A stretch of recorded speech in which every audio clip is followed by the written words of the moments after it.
Okay, in this movie and in the next two, we're going to talk about structural elements. So taking a look at our game, we have runners A, B, C, D, and E win first to fifth place in a race, not necessarily in that order. And the first to fifth place are our structural elements. And this is an example of the first variation in structural elements, the sequential games. And in this specific section, in this specific movie, we're going to concentrate on these particular types of structural elements, the sequential elements. The sequential elements are movable elements that are in a sequence, one after another. So here you need to pay attention to which elements are next to which. And the basic variation is a straight line. Position and location are very important. So here we have B, E, D, and C are first to fifth place, 1, 2, 3, 4, 5, and they form a straight line from B to C. So here the structural elements are all in a straight line, and the movable elements are placed in a potential arrangement. So taking a look at this game, it says that knights A, B, C, D, E, and F sit around a circular table. So the circular table is our structural element, and the structure could be circular. Now this is functionally similar to a line with no end or beginning, and it's best to diagram it as spokes on a wheel, and so you need to pay attention to the opposite. So you would have it here, for example, like this. It's easier to diagram it like this than drawing a circle and then drawing points, because this is just quicker.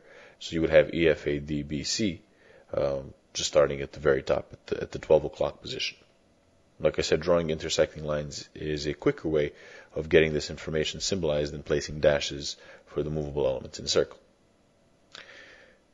Take a look at this game. It says that knights A, B, C, D, E, and F fight a dragon on Monday, Wednesday, and Friday, once in the morning and once in the afternoon.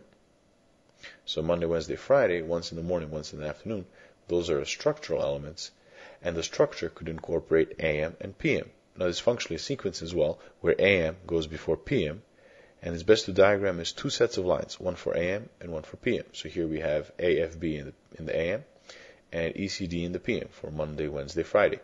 And so it's still sequential, with the first element being A, then E, then F, then C, then B, then D, and so on. So let's take a look at this game. It says that runners A, B, C, D, and E finish first to fifth place in a race, not necessarily in that order. Each of the runners will be representing one of the following charities, U, W, X, Y, and Z. So it's runners A, B, C, D, and E, and charities U, W, X, Y, and Z. Now there could be more than one group of movable elements. So you can think of it as two sequences, where you would diagram as two sets of lines, one for one set of movable elements and one for the other. So it would look something like this, where you would have runners C, A, B, E, D above charities Y, U, W, Z, X, and it's 1, 2, 3, 4, 5, with first to fifth place. Now since the runners each represent a charity, the charities will also be ordered from first to fifth, and you could also have the charities as additional structure elements and then place the runners over them as well, but it's usually easier to make any additional set a movable element set. Now, a similar variant is where the movable elements have one of several characteristics. And we went over this in the previous movie, where we had the runners with either red or blue sneakers.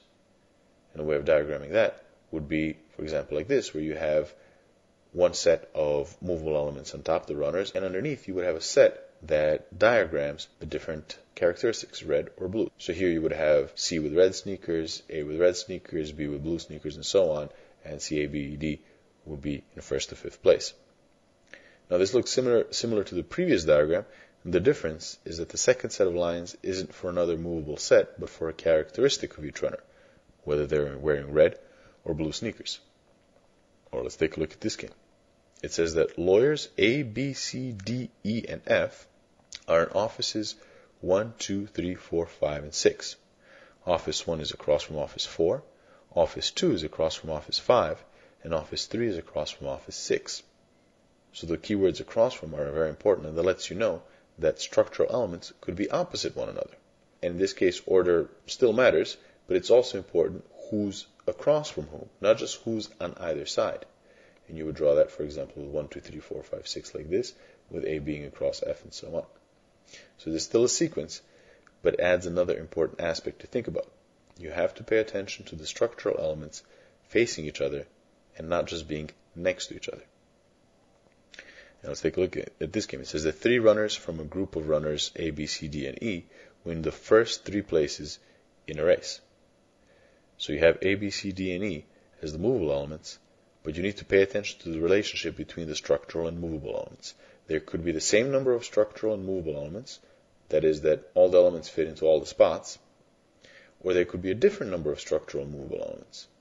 As in this case, we have 5 runners, but we have 3 places. So if there are more movable than structural, you might have to leave some out. And if there are more structural than movable, you might have to leave some spaces blank, or you might reuse depending on what the game says.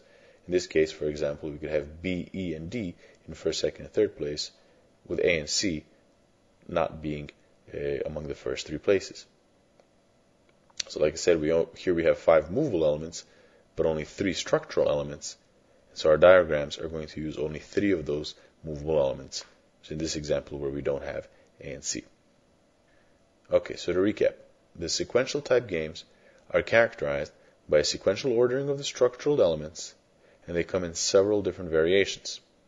And you're going to need to pay attention to the relationship between the movable and structural elements, and keep in mind that these variations can be found with any movable element type. And these are the movable element types that we went over in the previous movie.